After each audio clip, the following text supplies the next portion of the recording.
Howdy Earthlings, I have another original species video, and it's another species from the ARPG Lythbound, RPG. It shut down a while back, but there are a few dozen species in there that I want to talk about. The info on these species is incredibly short. If I talk about them the way I normally do, these videos are pretty short, so I started writing stories, but I realized that that might alienate the people who haven't seen the previous ones, as it has a story that goes through multiple videos. There are other issues, like me needing to make up the lore to fill in the blanks and having to create characters. I know this is kind of the nature of original species, but I don't want people hassling owners with my lore, claiming that my lore is the real lore or anything, because it's not. My stories are done in a day of the life of an adventurer kind of thing, where you and I are the adventurer, and they're trying to meet and record all of the species of Lythbound. Most people just want to know how to make a character of these species, and these stories really don't help with that. I've since decided to stop doing the stories. In the final version, where all of the species are in one big video, I'll replace the stories of the previous two with the normal way of covering them. Sorry for the confusion, but it's about consistency and providing a good experience for both new and old viewers. I want people to be able to hop in and know what's going on. If you wish to hear the story for this one, it is available on my Patreon for free, but it's just an audio recording. You can find it on patreon.com/SarasThings. Now, to the video. In the beginning, there were two nymphs who were in love, named Sonha and Ayla. Together, the two ruled over the forested portions of the planet, and together they managed life and death. A sort of cottagecore lesbian and goth lesbian vibe going on. During their time managing these forces, they discovered a portion of the land poisoned with an unknown substance. This threat wasn't like the threats they've dealt with before, so they took great interest in it. Sonha wanted to purge the substance so it couldn't harm anyone. Ayla thought they should let it spread and let Darwinism take its course, leaving only the strongest of life behind. The two fought, and it culminated in a final battle between the two. They separated. Both had to hold firm to their beliefs, and in the final fight, they proclaimed their love for each other once more before their mutually assured destruction.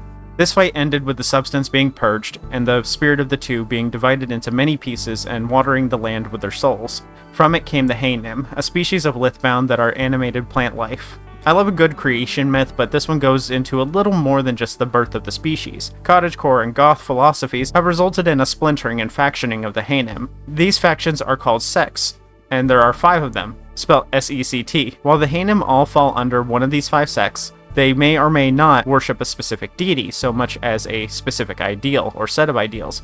Veeves are among the most common sect, and they worship all life in all forms and believe it's their job to uphold Sona's beliefs and propagate. Ruins follow a form of Ayla's beliefs, valuing destruction, entropy, and believed in the acceleration of decay. While not Ayla's specific beliefs, it does represent what Ayla wanted to let the substance do. Beyond the two philosophical extremes exist the heathens. The heathens are less likely to follow a specific set of beliefs and instead have a deity of their choice.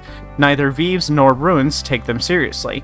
Hedonists put themselves and pleasure first. Hell yeah, brother. The apprised consist of a small group of Haenym that are visually different by having true functioning pupils. They tend to never stay in one place long, as other non-apprised can quickly tell if something is off about them. They're feared because they are the only faction that have true free will, which scares the majority of organized Haenym believers. That pretty much sums up the culture of the Haenym. They're either very religious or not at all. They either want to destroy or they want to protect. This dual nature is probably because of their origin and always falls with them being on the extremes. For the description, a Haenym is sort of like a Naga. The upper body is a humanoid creature with the waist down being plant life. The body itself is matte and can have all sorts of growths like wings, tails, spikes, manes, exoskeletons, cuts, and all sorts of other things.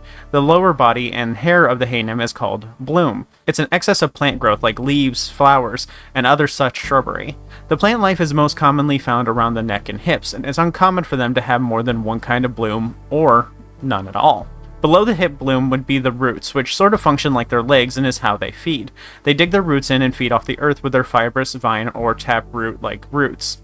These roots aren't their only form of movement, as they can float when above ground, but will always need to touch grass every few days for food. Nutrients found in the earth aren't their only source of nutrition, as they need sunlight too. While basking in the sun, they restore lost energy like we do when we sleep, but the sunlight also powers the chargers on the back of the hands.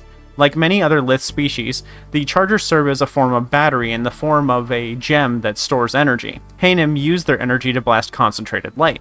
This species does actually fire lasers. Those who don't know much about the Haenym might also think that the gem-like object on their forehead is also a charger. It's not. It's a collection of hardened sugars, and lodged inside are small objects like bugs or plant life, kind of like an amber or hardened sapt, but it also functions as their heart. This is another form of customization for your OC. You can just toss whatever junk you want in there, but Haenym have a lot of room for customization in general, like their hair. It can be either realistic hair like yours, or it can be a plant-like material. Their eyes, on the other hand, have very little options. They're glossy and inset into the face like a doll, and feature no pupils or have false ones.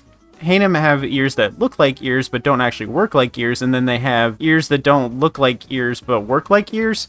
The ones on the side of the head are just ear-shaped nubs, but the ones up top are called buds and do function as actual ears, being used for hearing and other sensory uses. These are basically antennae that end in a flower. Now for the finale, reproduction. Don't get too excited, they have nothing below the waist.